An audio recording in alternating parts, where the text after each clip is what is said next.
ஓம் ஆதித்யாய நமக. வணக்கம். நான் ஜோதிடர் மகேஜி பேசுகிறேன். மீன லக்னம். இந்த திசையில்தான் அபார தொழில் வளர்ச்சி குபேர யோகம் உண்டாகும்.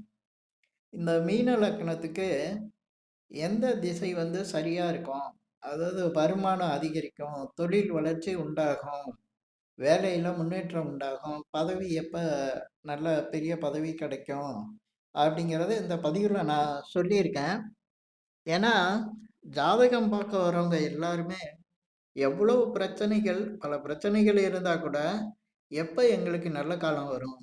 நாங்க எப்ப பெரிய பணக்காரங்களா ஆகுவோம்? அதேபோல வருமானம் எப்ப அதிகமா வரும்? அதே தொழில், வியாபாரம்லாம் எப்ப ஒரு நல்ல நிலைக்கு வரும்? வேலைக்கு போறவங்களையும் பதவி எப்ப கிடைக்கும்? அப்படிங்கிற அளவுக்கு கேட்குறாங்க. ஏன்னா, எல்லாருக்கும் பல கஷ்டங்கள். அதுல முக்கியமா வருமானம். பெரிய அளவுக்கு பணம் கிடைக்கணும். அது எப்ப கிடைக்கும்? ஏன்னா வருமானம் தான் எல்லாருக்கும் ஒரு பெரிய எதிர்பார்ப்பு இருக்கு. வருமானம் பெரிய அளவுக்கு வசதிகள் இருந்தா, பல பிரச்சனைகள சமாளிச்சிடலாம். எந்த பிரச்சனை இருந்தாலும் பணம் இருந்தா போதும். அப்படிங்கிற மாரி தான் எல்லாருக்கும் இருக்கு.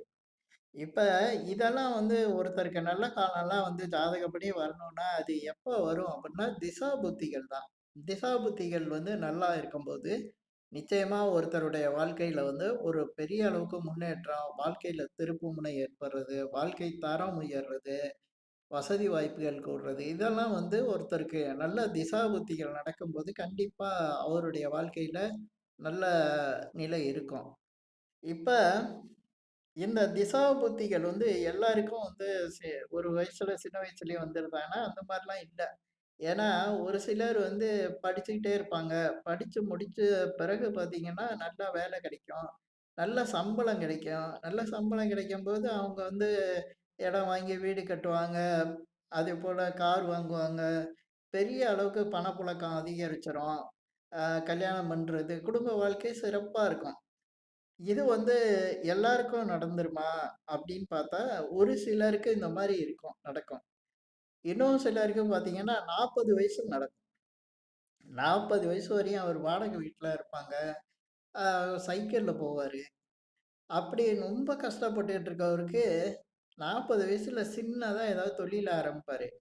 வேலைய விட்டுட்டு தொழில ஆரம்பிச்சு, அதுல ஒரு பெரிய வளர்ச்சி, திடுதிடுன்னு நல்லா பெரிய அளவுக்கு வளர்ச்சி வரும். அதுல வருமானம் அளவிட முடியாத அளவுக்கு பல திசையிலேருந்து நல்ல பணம் கிடைக்கிற மாரி இருக்கும். இவரே வேலை பார்த்துக்கிட்டு இருந்தவரு, பல பேர வச்சு வேலை வாங்குற அளவுக்கு வந்துருவாரு. வாழ்க்கை தரம் உயர்ந்துரும். வருமானம் அதிகரிக்கும். சொந்த வீடு, இடம் எல்லாம் வாங்கி அதிக அளவுக்கு சொத்துக்கள் சேர்க்கிற மாரி இருக்கும். அதேபோல காரு, பங்களா இப்படின்ட்டு வசதி வாய்ப்புகள் 40 வயசுக்கு அப்புறம் அதிகரிக்கும். இது பார்த்தீங்கன்னா, ஒரு சிலரோட லைஃப்ல இந்த மாரி இருக்கும். 40 வயசு வரையும் ரொம்ப கஷ்டப்பட்டுட்டு வாடகை வீட்ல இருந்து சாதாரண நிலையில வாழ்ந்தவரு 40 வயசுக்கு அப்புறம் ஒரு பெரிய கோடீஸ்வர யோகம், குபேர யோகம் உண்டாகும். ஒரு சிலருக்கு பார்த்தீங்கன்னா, 60 வயசுல அந்த மாரி நிலைமை வரும். 60 வயசுக்கு அப்புறம் அ ஒரு பெரிய அளவுக்கு வளர்ச்சி வரும். அது பிரபலமா இருக்கிற அரசியலு, சினிமா துறையில உள்ளவங்களலாம் பார்த்தீங்கன்னா, உங்களுக்கு தெரியும். ஏன் அவங்கள சொல்றேன்னா, அவங்கள சொல்லும்போது ஈஸியா புரிஞ்சுக்கலாம். ஆ அதேபோல எல்லாருடைய லைஃப்லயும் இந்த மாரி நடக்கும். சாதாரண மனிதர்கள் கூட வெளியில தெரியாம இருப்பாங்க. அவங்களுக்கும் 60 வயசுல பெரிய யோகம் வந்துரும். ஒரு அரசியல் கட்சியில சாதாரணமா ஒரு கிளை செயலாளர், வட்ட செயலாளரா இருக்கவரு, திடீர்னு அந்த கட்சியில எம்எல்ஏ சீட்டு கிடைச்சு ஜெயிச்சுருவாரு. ஜெயிச்சது மட்டும் இல்லாம அவர் மந்திரியா வேற ஆயிருவாரு. மந்திரி ஆகக்கூடிய அந்த யோகம், ராஜயோகம் அவருடைய லைஃப்ல 60 வயசுல வரும். வாழ்க்கை தரம் மிக உச்சத்துக்கு போயிரும். அவ்வளவு புகழு, அந்தஸ்து, பதவி எல்லாம் ஒரு பெரிய கௌரவம்லாம் கிடைக்கிறது பார்த்தீங்கன்னா, அவருக்கு 60 வயசு தான் இருக்கும். இதே மாரி சினிமா துறையிலயும் பாருங்க, ஒரு சிலர் 60 வயசு வரையும் ஏதோ வந்து போற கேரக்டரா நடிச்சுக்கிட்டு இருப்பாங்க. தினசரி சம்பளத்துக்கு. ஏதோ வந்துட்டோமே, சினிமா துறைய விட்டு போ முடியலையே அப்படிங்கிற அளவுக்கு தான் நடிச்சுட்டு இருப்பாங்க. அவங்க வாழ்க்கைய அவங்க நம்ப மாட்டாங்க. ஆனா 60 வயசுக்கு அப்புறம் ஒரு பெரிய அளவுக்கு அவருக்கு ஒரு திருப்புமுனை ஏற்படும். படங்கள்ல அவர கவனிக்க ஆரம்பிச்சுருவாங்க. நெறைய பப்ளிசிட்டி கிடைச்சு அவரும் பிரபலமாக ஆரம்பிச்சுருவாரு. பார்த்தீங்கன்னா, சினிமாவோட உச்சத்துக்கு போயிருவாரு. தவிர்க்க முடியாத அளவுக்கு சினிமா துறையில நடிகர் இருப்பாரு. அவரு இல்லாத படங்களே இருக்காது. அவரு அவசியம் படத்துல இருக்கணும்னு மத்த நடிகர்லாம் விரும்புற அளவுக்கு மிகப்பெரிய உச்ச நடிகரா வருவாரு. பெரிய அளவுக்கு கோடிகள்ல சம்பளம் வாங்கக்கூடிய நிலையில இருப்பாரு. இது எப்பன்னா அவருக்கு 60 வயசுல வரும். இந்த மாரி ஏன் வித்தியாசமா ஒவ்வொருத்தங்களுக்கும் ஒருத்தருக்கு 20 வயசுலயே நல்ல வாழ்க்கை அமையுது. ஒருத்தருக்கு 40 வயசுல வருது. ஒருத்தருக்கு 60 வயசுல இந்த மாரி ராஜயோக வாழ்க்கை, குபேர வாழ்க்கை கிடைக்குதுன்னா, எல்லாமே திசா புத்தி தாங்க.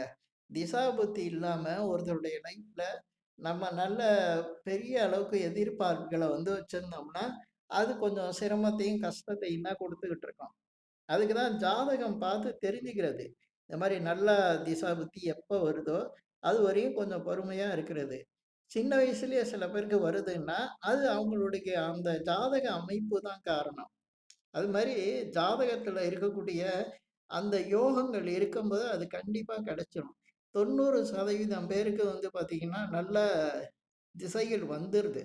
ஒரு 10% பேருக்கு தான் நல்ல திசையே வராம, அவங்களுக்கு கடைசி வரையும் சராசரி வாழ்க்கையிலேயே முடிஞ்சிடுறாங்க. இப்ப இந்த மீன லக்னக்காரங்களுக்கு எந்த திசை ரொம்ப நல்லா இருக்கும் அப்படிங்கிறத சொல்றேன். மீன லக்னக்காரன் மீன லக்னத்துல பொறந்தவங்களுக்கு பார்த்தீங்கன்னா, குரு திசை, செவ்வாய் திசை, சுக்கிர திசை, கேது திசை. இது ரொம்ப நல்லா இருக்கும். இந்த திசை வரும்போது மீன லக்னத்துல பொறந்தவங்களுக்கு இந்த 4 திசை வரணும் லைஃப்ல.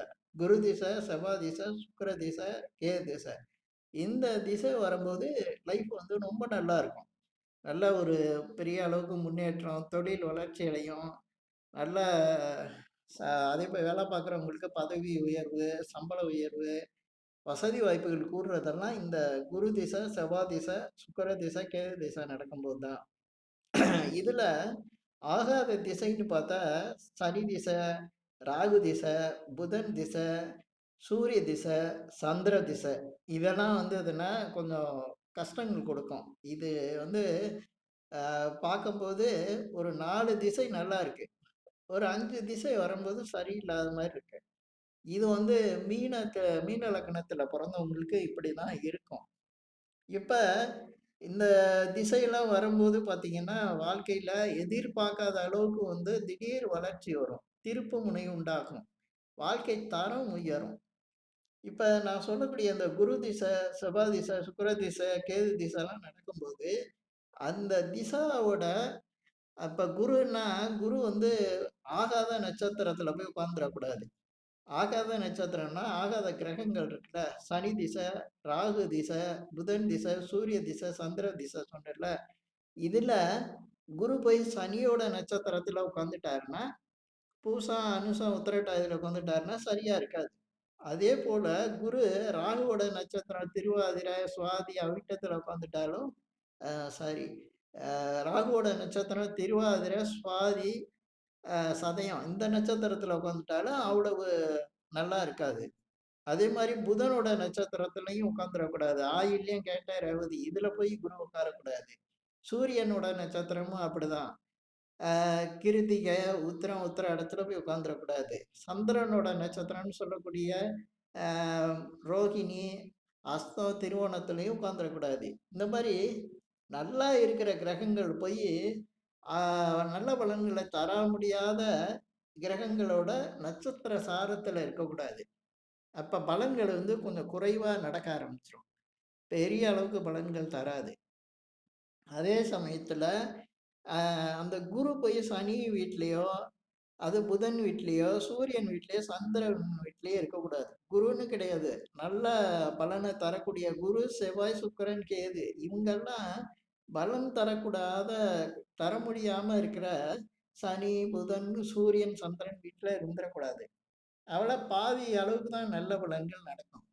ஆனா, இதிலேயே குரு குருவோட நட்சத்திரத்துல இருந்தாலோ, அல்லது செவ்வாயோட நட்சத்திரத்துல போய் இருந்தாலோ, அல்லது சுக்கிரனோட நட்சத்திரத்துல இருந்தாலோ, அல்லது கேதுவோட நட்சத்திரத்துல இருந்தாலோ, இது போல செவ்வாய் போய் குருவோட நட்சத்திரத்துல இருக்கிறது, செவ்வாய் சுக்கிர நட்சத்திரத்துல இருக்குது. செவ்வாய் கேதுவோட நட்சத்திரத்துல.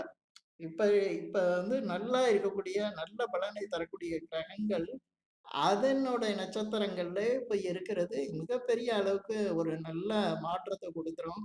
வாழ்க்கை தரம் உயர்ந்துரும். தொழில் நல்ல வளர்ச்சி அடையும். சில பேருக்கு மிகப்பெரிய அளவுக்கு வாழ்க்கை தரம் உயர்ந்து, அ ரொம்ப ஒரு உயர்ந்த வாழ்க்கைய குடுத்துரும். இது வந்து நல்ல கிரகத்தோட உங்களுக்கு பலன் தரக்கூடிய இந்த குரு, செவ்வாய், சுக்கிரன், கேது மீன லக்னத்துல பொறந்தவங்களுக்கு மிகப்பெரிய அளவுக்கு ஒரு வளர்ச்சிய குடுத்துரும். இந்த மாரி அ கிரகங்கள் வந்து குடுக்கக்கூடிய இந்த திசா புத்திகள் பலன்கள் வந்து மிக சிறப்பாவும் வாழ்க்கை தரத்தையும் ஒரு திருப்பு முனைய உண்டாக்கும். ஆனா, இந்த கோச்சார் ரீதியா வரக்கூடிய கிரகங்கள வச்சு பலன் சொல்றாங்கல்ல, இப்ப இந்த ராசி பலன்கள். இது வந்து நான் லக்னத்துக்கு சொல்றேன். மீன லக்னத்துல பிறந்தவங்களுக்கு. சில பேர் ராசிய வச்சு சொல்றாங்க. அந்த ராசி எப்படின்னா, அது அந்த நேரத்துல அந்த இப்ப குரு பெயர்ச்சி நடக்குதுன்னா, குரு சாதகமா இருக்காருன்னா, நல்ல பலன்கள் தரப்போறாருன்னா, அந்த நேரத்துல சில நல்ல பலன்கள் நடக்கும். அதே சமயத்துல நீங்க எதிர்பார்க்கிற காரியங்கள முழுசா முடிச்சு குடுக்காது. அதேபோல உங்களுக்கு கோச்சார் ரீதியா வரக்கூடிய கிரகங்கள், ஆ திசா புத்திக்கு எப்படி தகுந்த மாரி தான் பலன்கள குடுக்கும். ஏன்னா, நல்ல பலன்கள வந்து குடுக்கக்கூடிய சக்தி வந்து திசா புத்தி நல்லா இருந்தா மட்டும் தான் கோச்சார் ரீதியா வரக்கூடிய கிரகங்களுக்கு முழுசா கிடைக்கும். இல்லன்னா, திசா புத்திகள் சரியில்லன்னா, அது தடுத்துக்கிட்டே இருக்கும். நம்ம ஏன்னா திசா புத்திகள் ஜாதகப்படி தெரியாம சில பேர் ராசி பலனை பார்த்துட்டு என் ராசிக்கு நல்லா இருக்குன்னு சொன்னாங்க. ஆனா இது நல்லாவே இல்லையே அப்படின்லாம் பேசுவாங்க. அது ராசிப்படி நல்லா தான் இருக்கும். ஆனா இங்க திசா புத்தி அவர் ஜாதகத்துக்கு சரியில்லைன்னா, அது பலன்கள் வந்து சரியான பலன்கள குடுக்காது. இத வந்து எல்லாரும் புரிஞ்சுக்கணும். இப்ப ஒருத்தருக்கு ஆகாத திசை நடக்குதுன்னா, அந்த நேரத்துல போயி அ பெரிய தொழில ஆரம்பிச்சு ஏகப்பட்ட கடன வாங்கி போட்டு, தொழில எப்படியாவது முன்னேத்திரலாம். நம்மளுக்கு தான் விஷயம் தெரியுமேன்னு ஆரம்பிச்சாங்கன்னா, அந்த நேரத்துல தொழில் பெரிய லாஸ குடுக்கும். எதிர்பார்க்காத அளவுக்கு நஷ்டங்களையும் குடுத்து கடனாளி ஆக்கி விட்டுரும். அதுக்கு தான் ஜாதகம் பார்த்து இந்த திசாபுத்தி நல்லா இருக்கா? இந்த நேரங்காலத்துல இது செய்யலாமா? அப்படிங்கிறத புரிஞ்சுக்கலாம். அதுக்காக தான் நான் இந்த இப்ப மீன லக்னக்காரங்களுக்கு எந்த திசை நல்லா இருக்கும் அப்படிங்கிறத சொல்லியிருக்கேன். குறிப்பா குரு திசை, செவ்வாய் திசை, சுக்கிர திசை, கேது திசை வந்துட்டாலே வந்துரும். ஏன்னா 90% பேருக்கு வந்து இப்ப மீன லக்னத்துல பொறந்திருக்காங்கன்னா, ஏதோ ஒரு திசை வந்துரும். ஆ ஆனா அப்படி வராம போனா தான் இந்த பாதிப்புகள் வந்து சராசரியா இருக்கும். கண்டிப்பா ஒவ்வொருத்தங்களுக்கும் இதுல ஏதோ ஒரு திசை சில பேருக்கு 2 திசை கூட வரலாம். அந்த மாரி திசா வரும்போது, நிச்சயமா நல்ல பலன்கள் நடக்கும். மீன லக்னக்காரங்களுக்கு.